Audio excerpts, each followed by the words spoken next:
सगळ्यांना ते समजतंय। एकेकाळी अनेक ज्येष्ठांनी आम्हाला मार्गदर्शन केलं, आज जे आपल्या बरोबर नाहीत।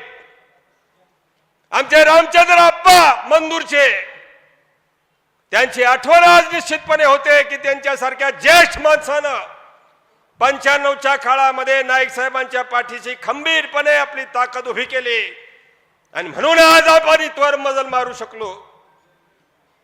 आमचे चरणचे मोहम्मदभाई, वाकुड्याचे आमचे बाबाराम आप्पा, पाचुमरेचे शाह काका असतील, कासेगावचे आमचे शिंदे सरकार, कावेरीचे संपत आप्पा, आमच्या चिकुर्ड्याचे सरनाईक अण्णा, नाटोलीचे आमचे शास्त्री अण्णा, यांच्यासारखी ज्येष्ठ मंडळी की जे आपल्या असणाऱ्या अडचणीमध्ये आपल्या पाठीशी राहिली, आज दुर्दैवानं ती हयात नाहीत। परंतु मला खात्री आहे की या मेळाव्याच्या निमित्तानं आपल्या सगळ्यांना आशीर्वाद द्यायला त्यांचा आत्मा इथं निश्चितपणे उपस्थित असेल। आम्हाला त्यांच्याबद्दलही कृतज्ञता आहे। ही संघटना आपण सगळ्यांनी अशी प्रेमाने